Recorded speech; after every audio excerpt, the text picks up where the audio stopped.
fazer um aprofundamento naqueles conceitos que foram vistos na aula passada, com o objetivo de entendermos melhor todas as nuances que existem por trás dos conceitos de inteligência e artificial.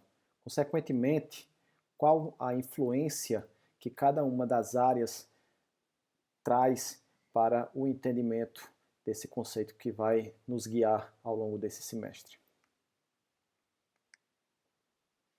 Conforme nós podemos ver na nossa última aula, a inteligência artificial ela se originou a partir de um conjunto de áreas, cada uma delas com o seu conjunto de conhecimentos específicos, e a partir dessa união de conhecimentos começaram a surgir áreas distintas dentro da inteligência artificial, fazendo dela uma área tão rica em termos de sub-áreas, em termos de técnicas, em termos de soluções. E que, por essas razões, ela vem sendo utilizada em uma vasta gama de problemas.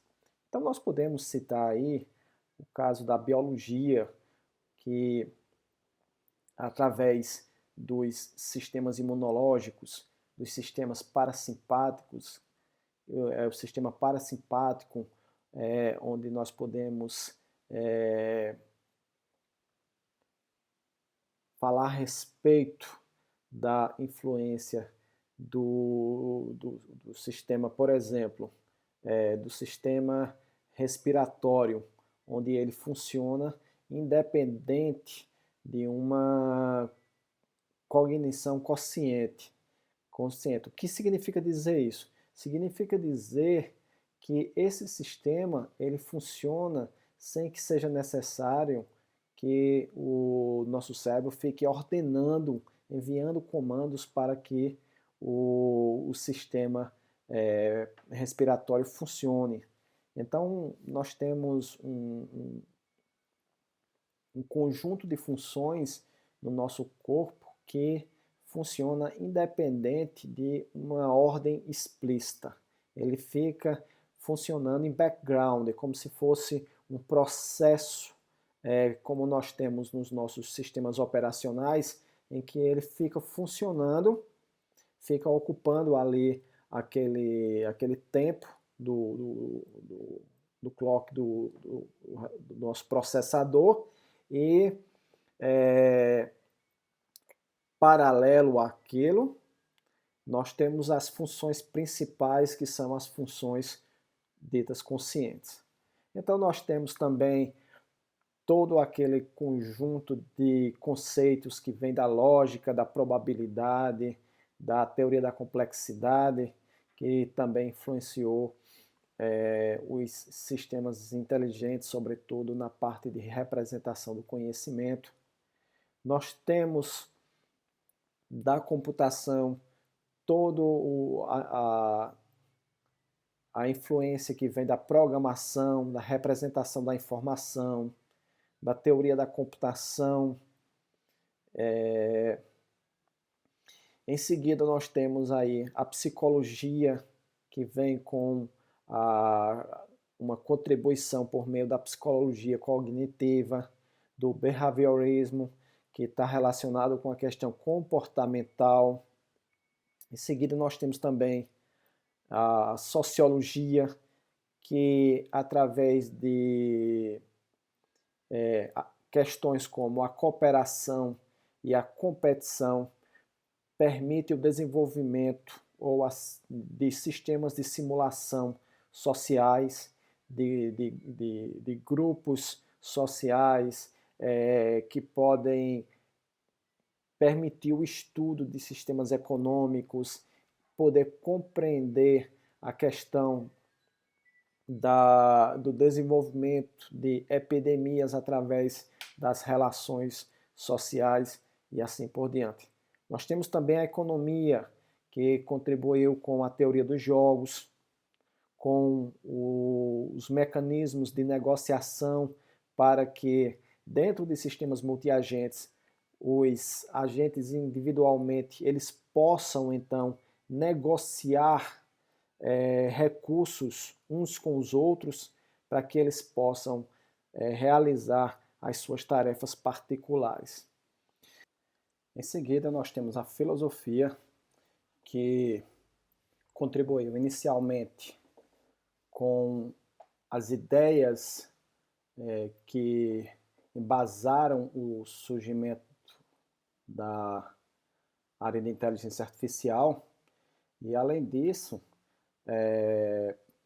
propiciou o desenvolvimento de áreas como a representação do conhecimento por meio da lógica, assim como vem contribuindo para a pesquisa na área de agentes conscientes, onde faz-se necessário discutir a questão do dualismo corpo-mente, ou seja, são conceitos que advêm da filosofia da mente e que têm feito parte de várias pesquisas na área e que têm ajudado a realizar grandes contribuições. E por fim nós temos a linguística, que contribui com a inteligência artificial por meio de áreas como o processamento de linguagem natural e a questão da semântica, que é muito importante quando nós temos agentes que conseguem trazer o seu conhecimento através de diferentes contextos. Então, quando ele está situado em um contexto, ele consegue compreender um determinado objeto de uma forma, e quando ele move para um outro contexto, então ele começa a fazer uso de uma outra semântica, um outro significado para aquele objeto. Então, a partir de tudo isso aí, nós podemos concluir que a inteligência artificial ela sintetiza conhecimentos, ela reúne conhecimentos que vêm de uma vasta gama de outras áreas, cada uma contribuindo de uma maneira diferente. E quando essas áreas elas fazem uma contribuição, o resultado disso é que surgem técnicas novas, surgem técnicas diferenciadas.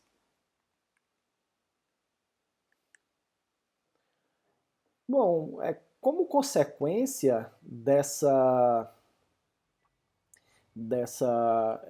contribuição dessas áreas diferentes, cada uma delas entendendo a inteligência de uma maneira diferente, é natural observarmos que diferentes entendimentos do que é inteligência artificial vieram a surgir. Ou seja, nós temos uma contribuição da biologia para a inteligência artificial e no meio do que vem nessa contribuição de todo o arcabouço conceitual, de sub-áreas de conhecimento formado a partir dos séculos, nós temos também a perspectiva do que é uma inteligência, como se dá uma inteligência, como se desdobram os processos até se atingir um pensamento ou um comportamento inteligente. Então, ao longo dos anos, foram sendo propostos conceitos diferentes de inteligência, cada um deles focando mais em um aspecto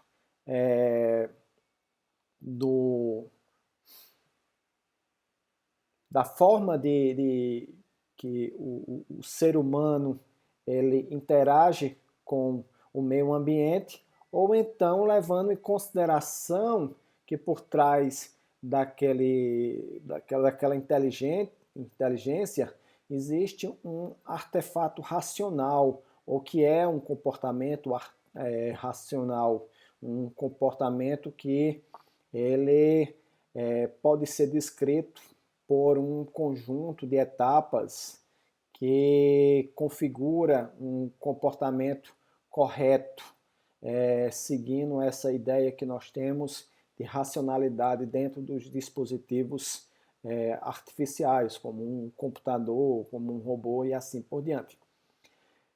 Então, essa complexidade toda, ela naturalmente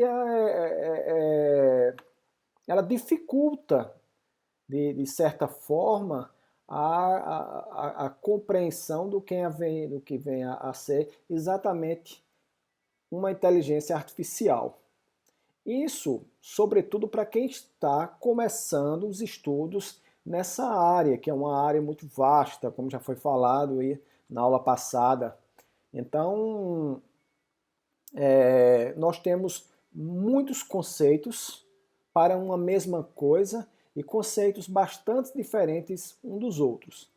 Então, como uma forma de organizar tudo isso, os autores do livro mais renomado de inteligência artificial no mundo, o Stuart Russell e o Peter Novy, eles propuseram uma taxonomia, uma forma de organizar o conjunto de conceitos de acordo com algumas perspectivas.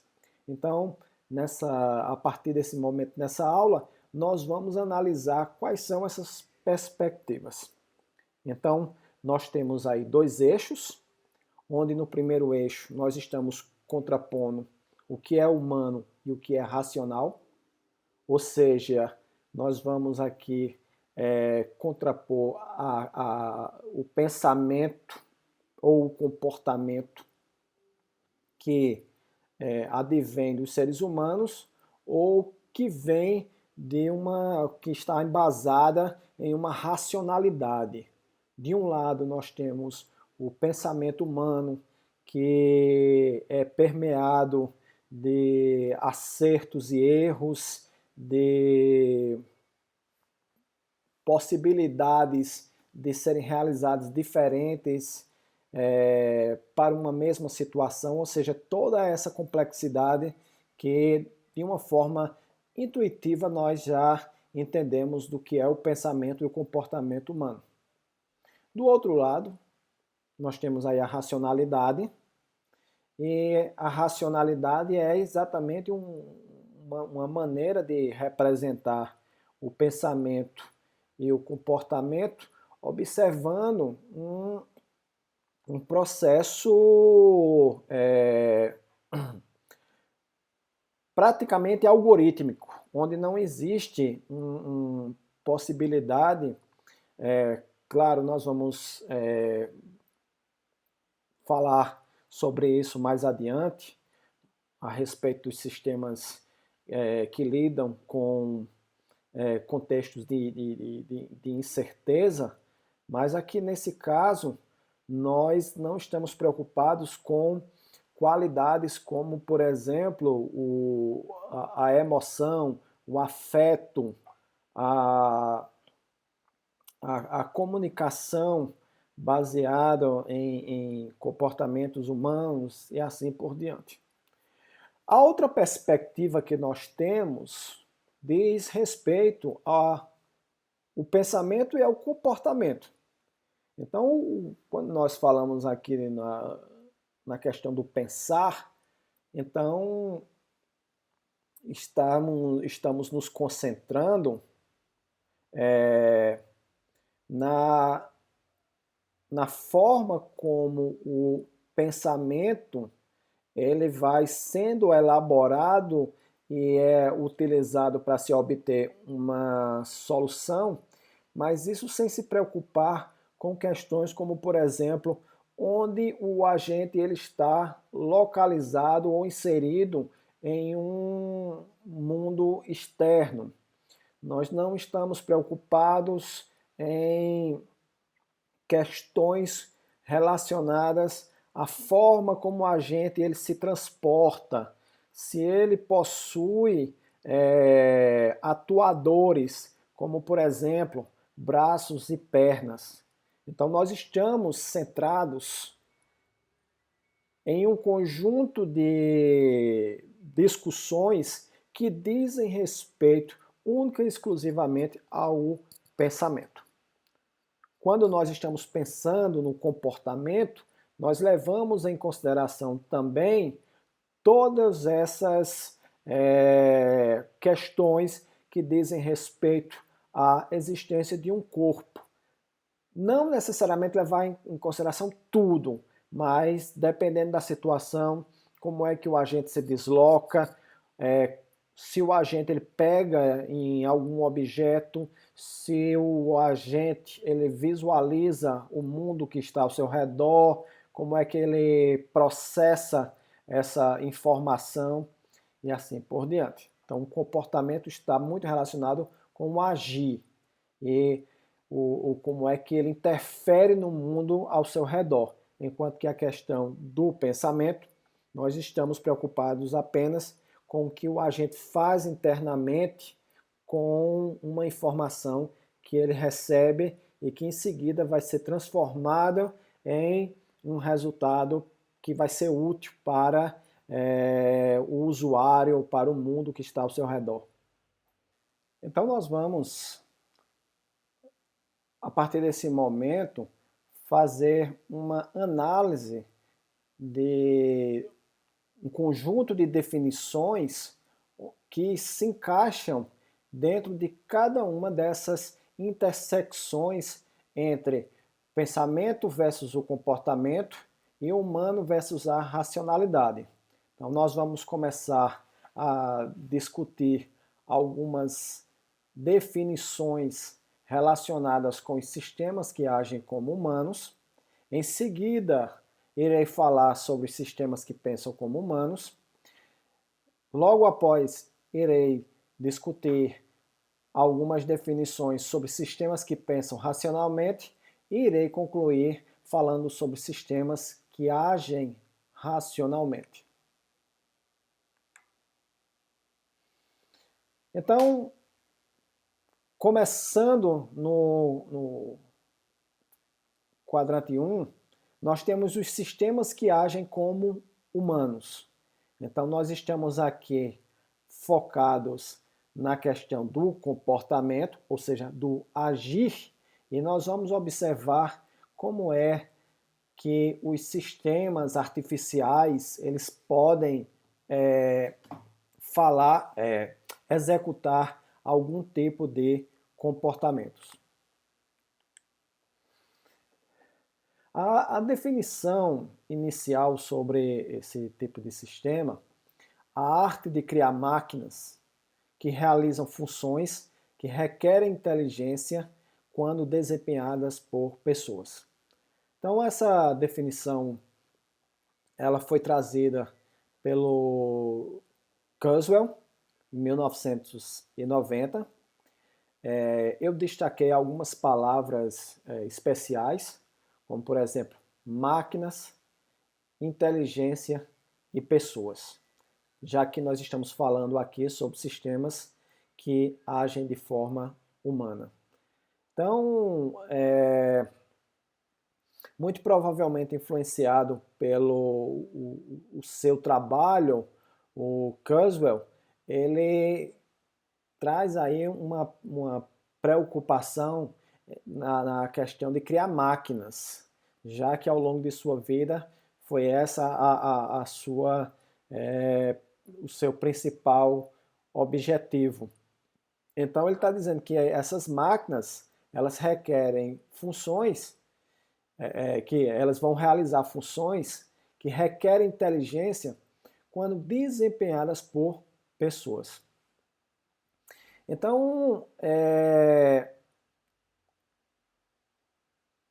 nessa definição, a máquina ela vai apresentar um comportamento e, conforme eu falei anteriormente, esse comportamento está relacionado com questões além do processo de uma tomada de decisão, mas funções como, por exemplo, andar, pegar um objeto, conseguir realizar um procedimento cirúrgico ou alguma coisa desse tipo. Veja que na definição dele, ele foca em realizar funções que são desempenhadas por pessoas. São funções que envolvem inteligência, mas são funções realizadas por pessoas. Então, se ele está falando em realizar funções, ele está falando em agir. Como as pessoas agem? Qual é o comportamento das pessoas? E aí, o que ele está querendo colocar é que essas funções elas são realizadas com inteligência. Mais adiante nós vamos detalhar melhor isso, mas são comportamentos que podem melhorar com o tempo, podem envolver aprendizagem e assim por diante. Uma outra forma de analisar essa questão dos sistemas que agem de forma humana é através do jogo da imitação, do Alan Turing. Foi proposto por ele em um artigo em 1950, então ele tem esse nome de jogo da imitação, e ele consiste, colocando de forma bastante simples, em um ser humano que é um interlocutor A e vai conversar com um outro interlocutor B, onde esse interlocutor B pode ser um outro humano, pode ser um homem, pode ser uma mulher, ou pode ser também um sistema inteligente, um sistema artificial, um sistema que faz uso de técnicas baseadas em inteligência artificial.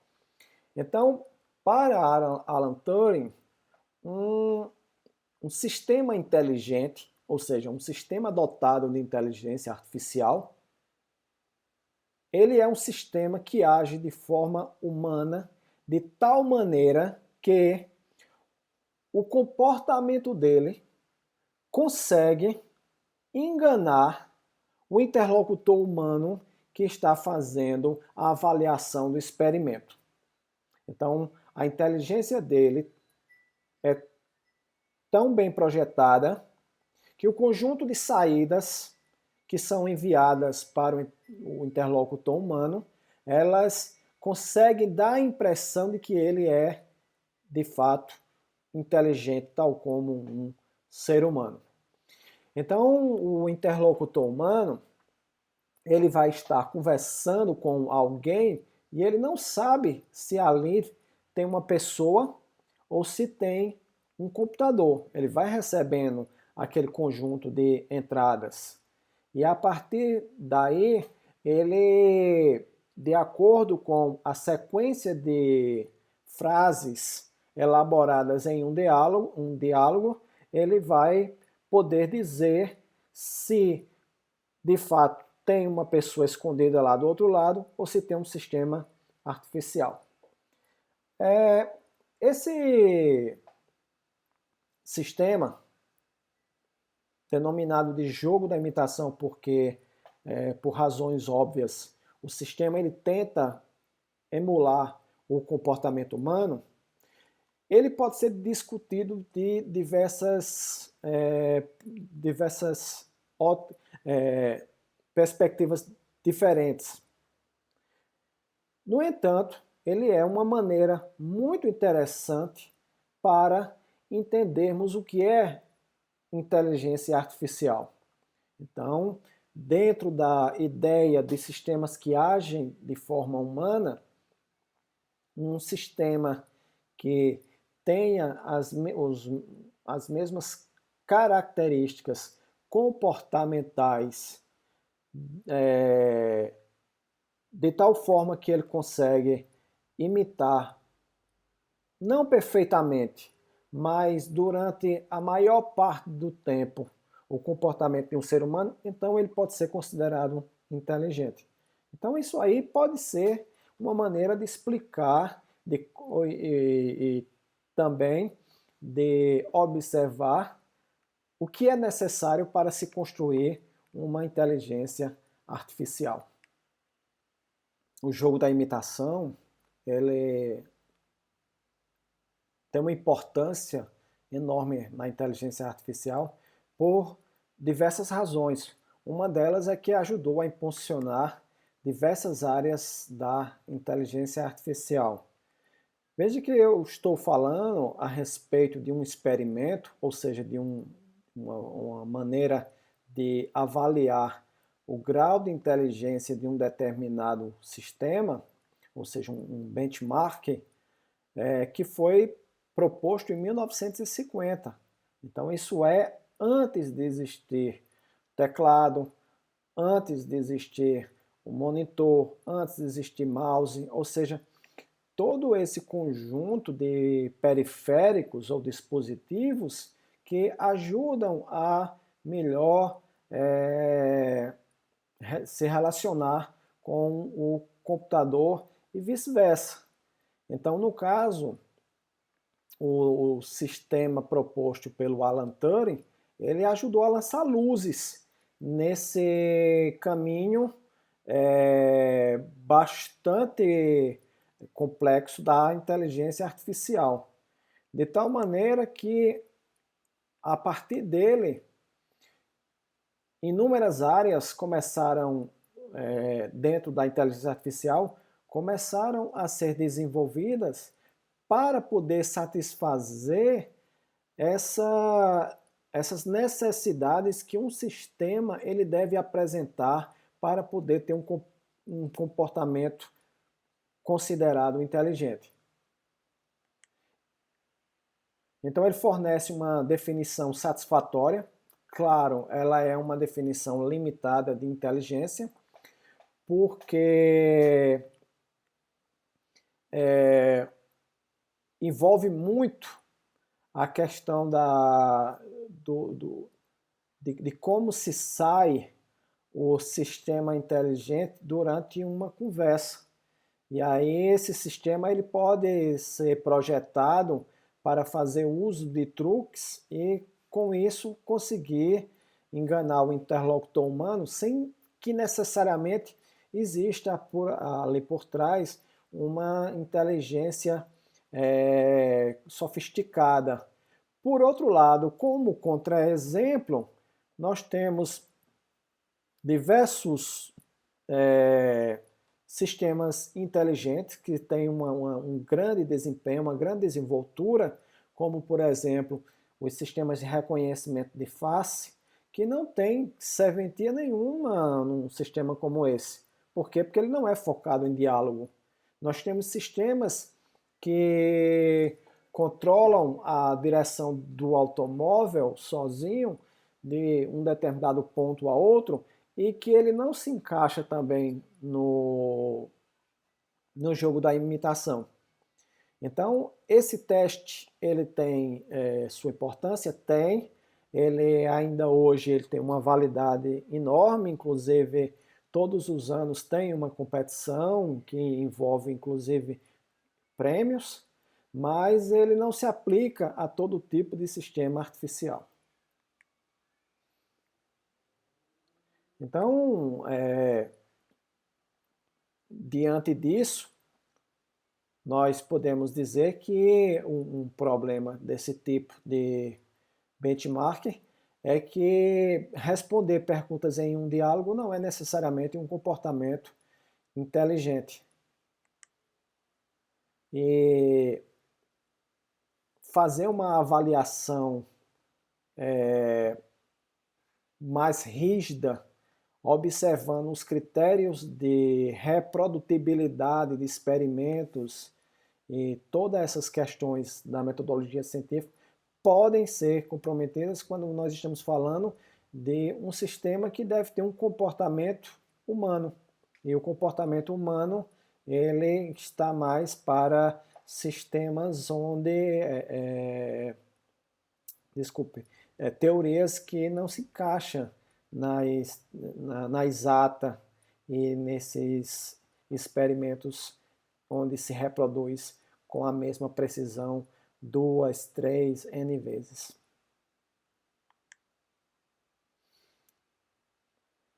Então agora nós vamos partir para o próximo quadrante, onde nós temos a intersecção entre o pensamento e o humano, ou seja, sistemas que pensam como humanos.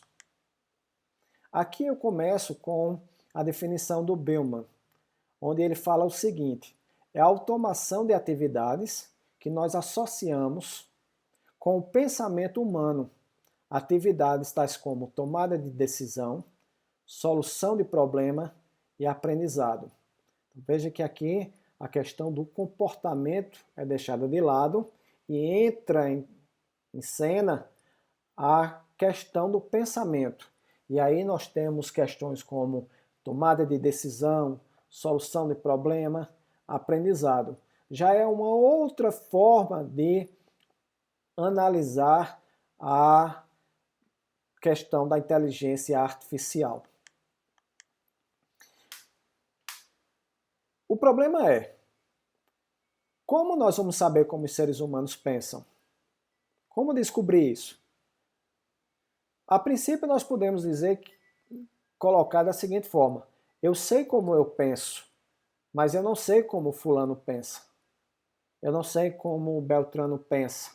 Então, por um processo de introspecção, ou seja, eu vou tentar compreender o funcionamento da mente humana pela introspecção, pela reflexão, pelo conhecimento, pelo pensamento observado, e vou então começar a elaborar modelos cognitivos, modelos que representem essa forma de pensamento. Em seguida, nós podemos também realizar experimentos psicológicos. Então, nesse caso aí, é uma maneira de tentar entender o pensamento a partir do outro, em situações das mais variadas formas, como, por exemplo, um experimento em que envolva recompensas ou uma punição, e após isso induzir ou generalizar como se dá o pensamento humano. Pode ser também através de imagens do cérebro, onde equipamentos específicos podem ser utilizados para identificar como é que está ocorrendo a ação elétrica no cérebro naquele momento. E aí nós temos essa dualidade, né, entre a mente e o cérebro, conforme eu falei. Isso aí é uma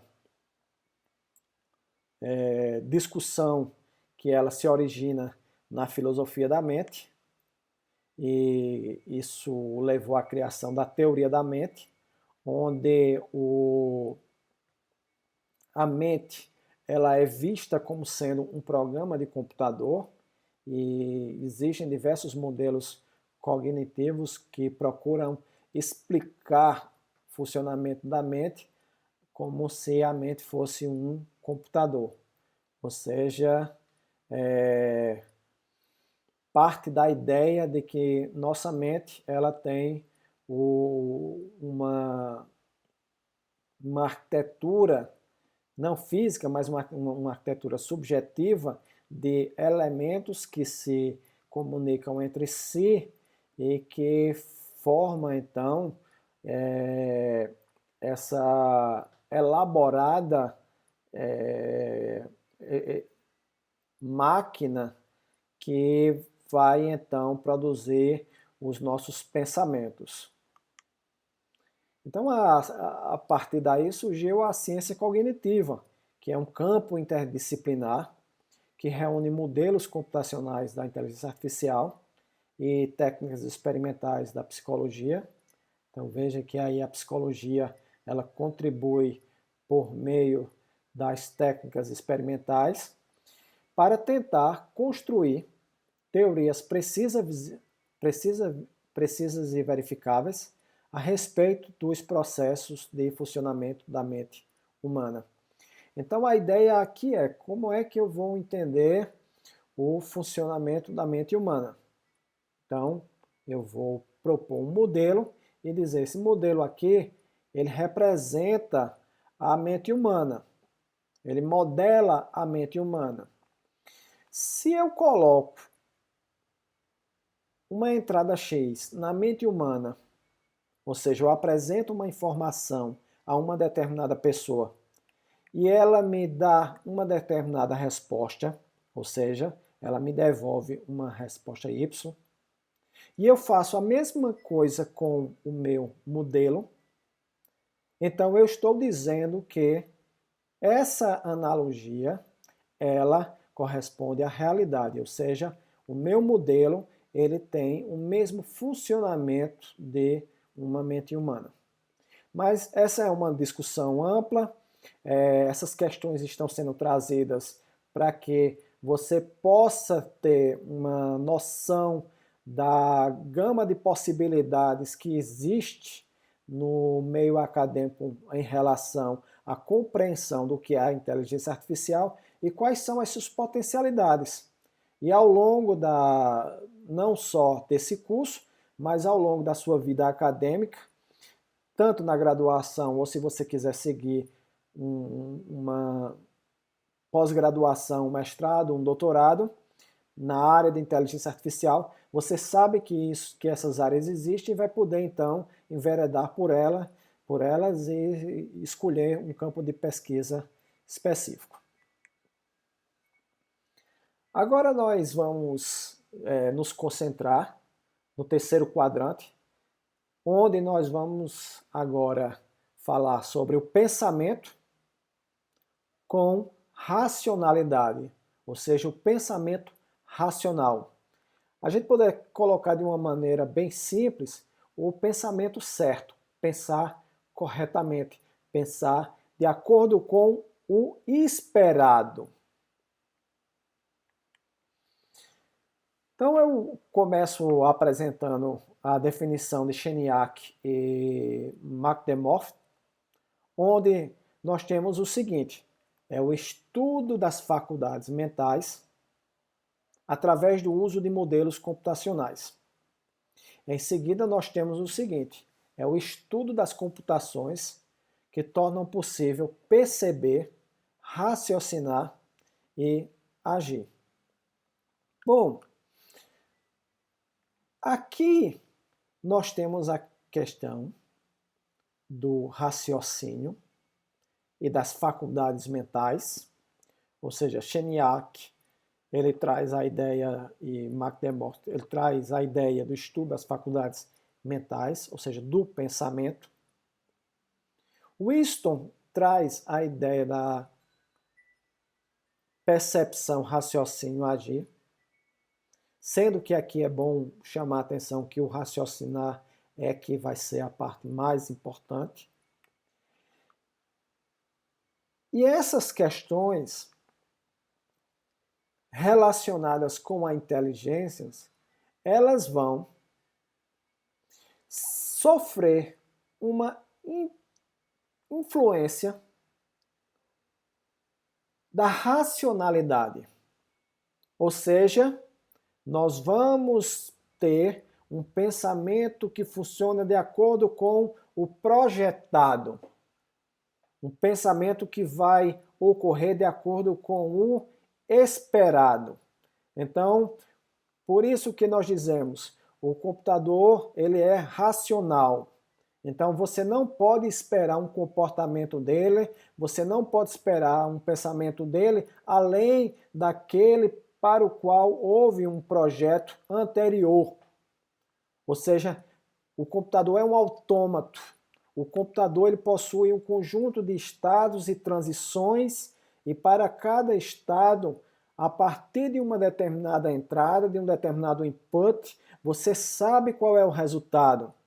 Então nós temos lá o autômato, nós temos uma tabela que representa esse autômato. Então você sempre sabe qual é a saída se o sistema artificial se encontrar em determinado estado.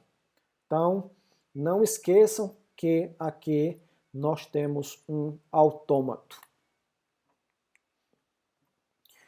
Então, um dos primeiros a pensar sobre essa questão do pensamento racional foi o Aristóteles, na Grécia Antiga, quando ele propôs a codificação do pensamento correto ou do pensamento preciso.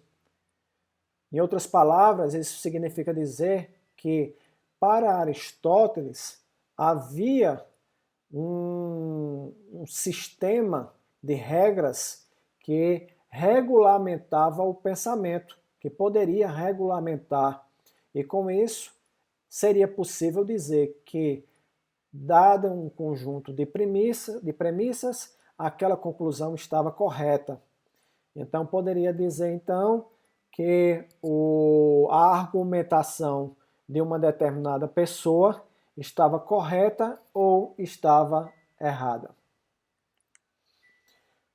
Com isso surgiu o silogismo, que são padrões para estruturas de argumentos, que sempre resultam em conclusões corretas, ao receberem premissas corretas.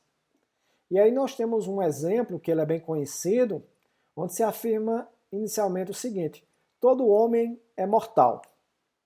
Então tem esse axioma inicial.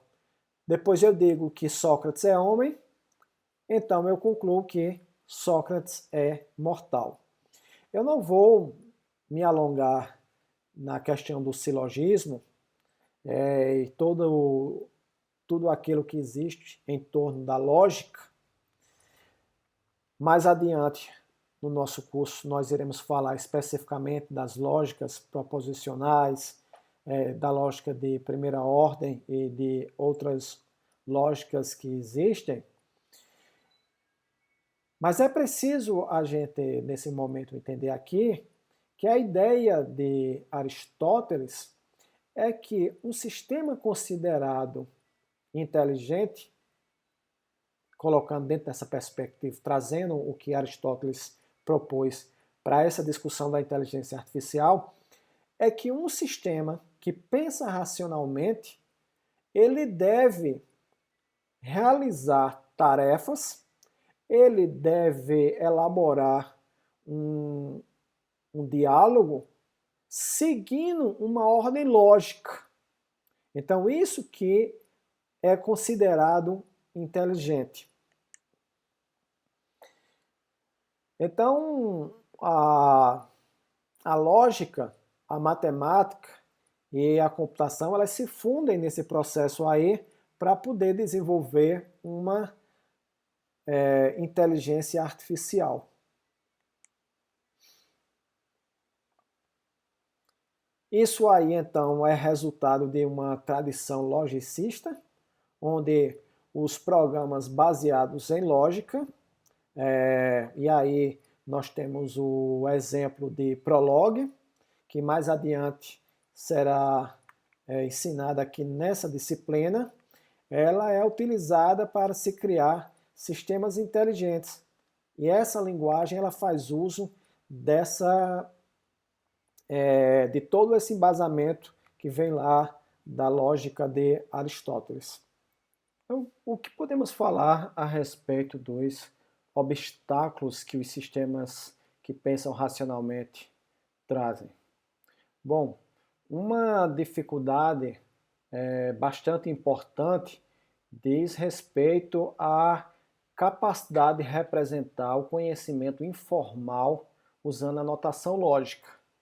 Isso se deve ao fato de que tanto a forma de pensar como comunicar humana, ela traz nuances e detalhes que são bastante difíceis de modelar utilizando essas ferramentas e, consequentemente, poderem ser trazidas, transformadas em um código numa linguagem de programação. Por exemplo, a questão da temporalidade, se um determinado fato ele é verdadeiro em um determinado instante, logo em seguida, quando ele é falado, quando ele termina de falar, pode ser que ele não seja mais verdade. Então, como representar isso? A questão da imprecisão, como por exemplo, algo talvez seja verdade. Então, existe uma possibilidade de ser verdade ou não ser, desconhecida a priori. Nós temos também a questão que algumas verdades, algumas afirmações, elas podem ser verdades numa situação e podem não ser em outra. Então, elas são verdade e mentira ao mesmo tempo. Então, isso é uma dificuldade bastante considerável quando nós estamos falando de sistemas racionais, sistemas precisos que seguem a ideia de máquina e que deve fazer exatamente aquilo o que foi programado. Então, mais adiante, no nosso curso, quando eu for discutir melhor a respeito das lógicas existentes, lógica proposicional, lógica de primeira ordem e outras lógicas de mais alta ordem, então eu vou detalhar isso melhor. Por fim, nós chegamos no último quadrante, onde nós estamos preocupados com os sistemas que agem, ou seja, que eles têm uma racionalidade e que essa racionalidade ela é feita de maneira racional. Então, nós temos a definição do Shalkov, onde ele diz o seguinte: é um campo de estudo que busca explicar e emular comportamento inteligente em termos de processos computacionais. Então aqui nós estamos falando de sistemas que buscam imitar o comportamento inteligente através dos processos computacionais. E aí, quando eu falo de processos computacionais, nós podemos pensar em termos de programas que estão simulando alguma coisa, ou eu posso estar falando de robôs que também estão simulando o comportamento de uma pessoa ou de um cachorro, um cavalo ou alguma coisa desse tipo. Então, nessa definição aí, a inteligência artificial, ela se apresenta como sendo uma área de estudo que se preocupa com a emulação do comportamento. E essa emulação ela é feita de maneira racional, ou seja, seguindo um projeto que foi modelado anteriormente e que todos os seus processos devem seguir um algoritmo, deve seguir a ideia de máquina de Turing, ou não está incorreto falar máquina de Turing, mas que dentro de um entendimento mais simplificado vai se comportar como sendo um autômato finito.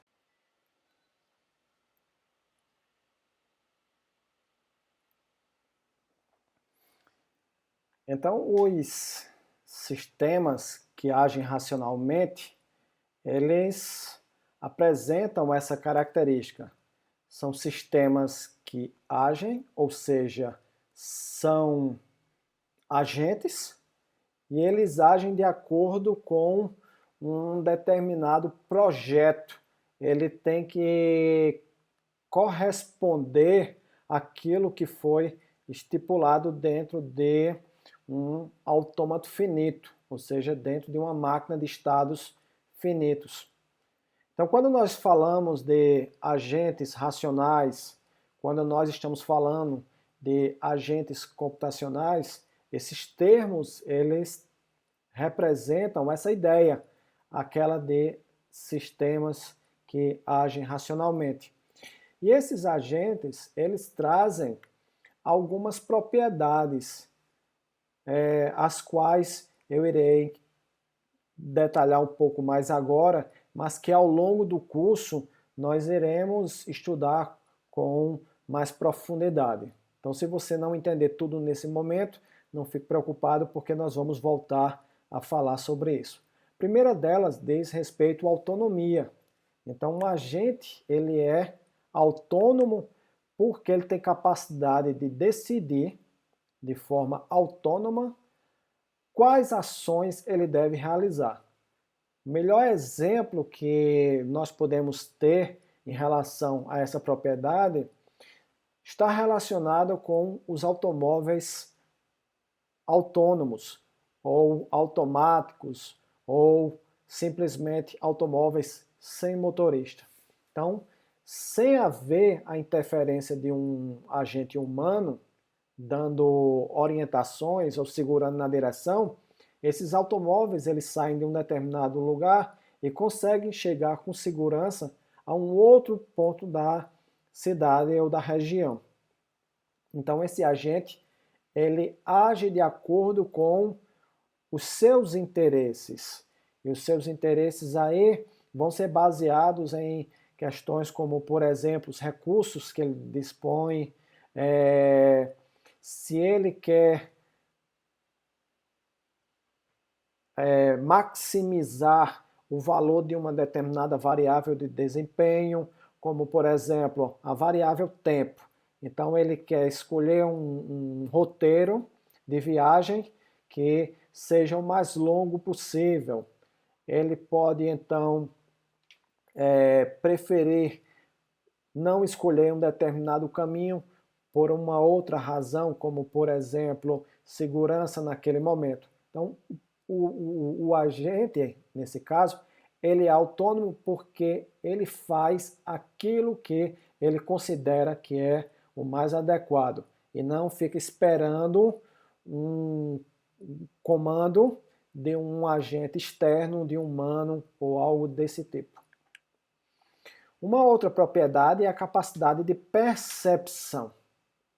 Capacidade de percepção é a capacidade de perceber ou sentir o mundo em que está inserido. Para isso, o agente ele é dotado de conjunto de sensores. Esses sensores podem ser câmeras, podem ser sensores de contato, podem ser termômetros e assim por diante. Então é uma maneira que o agente tem de receber inputs externos para que esses inputs eles possam alimentar o seu sistema cognitivo e a partir daí ele tomar decisões e essas decisões serem transformadas em ações. Outra propriedade é a capacidade de persistência do agente. É a capacidade do agente de reter informações ao longo do tempo. Por exemplo, o agente ele pode, através de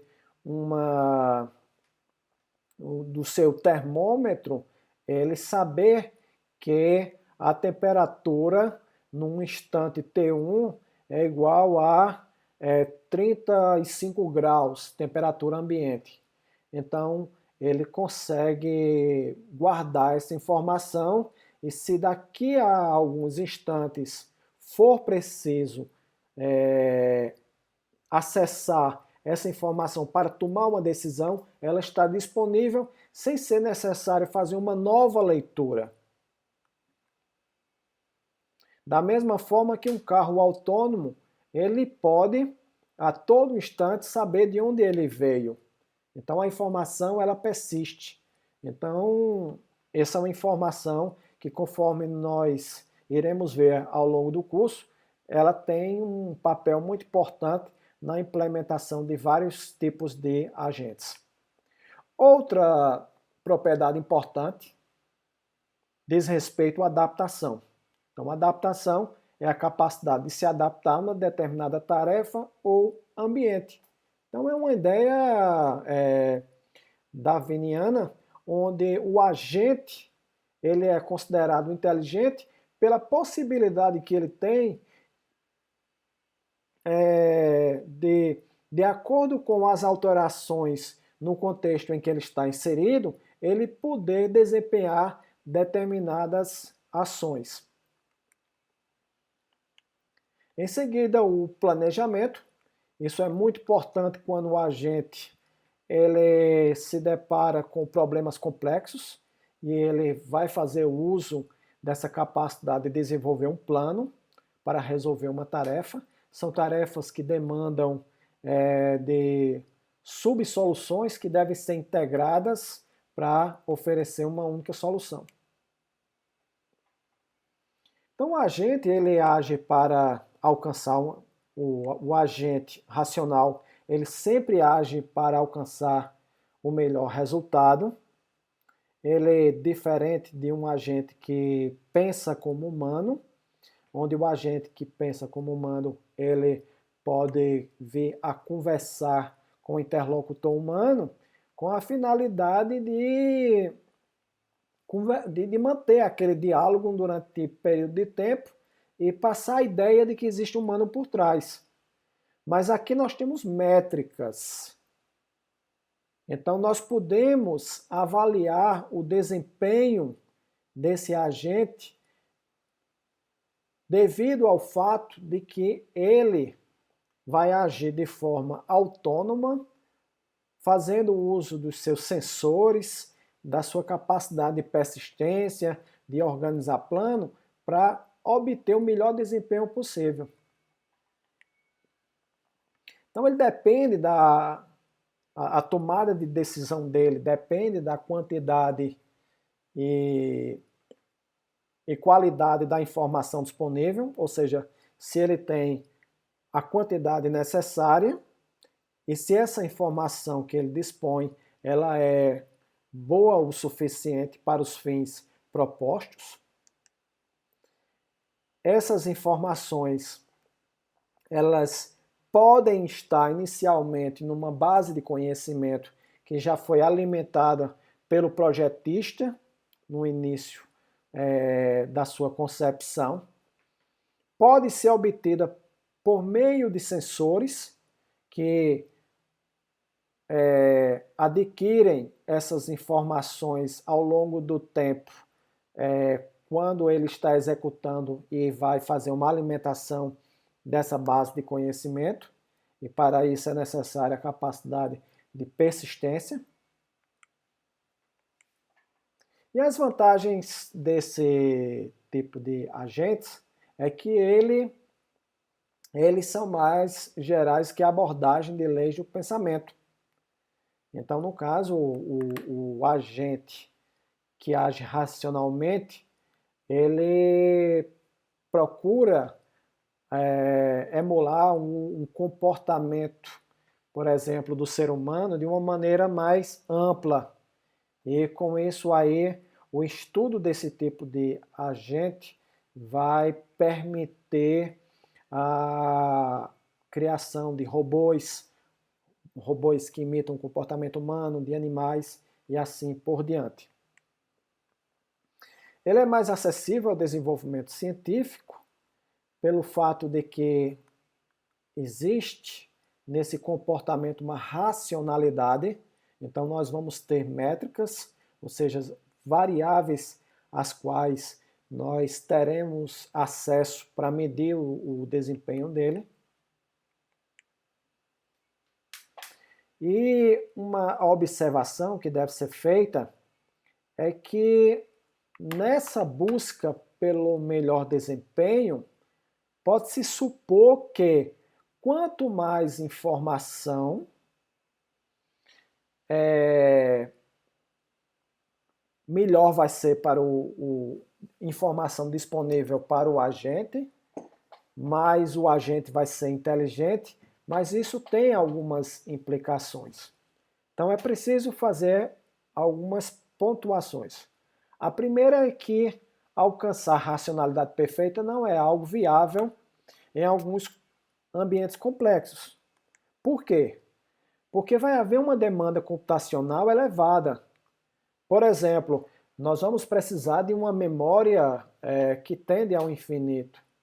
Nós vamos precisar ter processadores que têm uma capacidade de processamento tendendo ao infinito.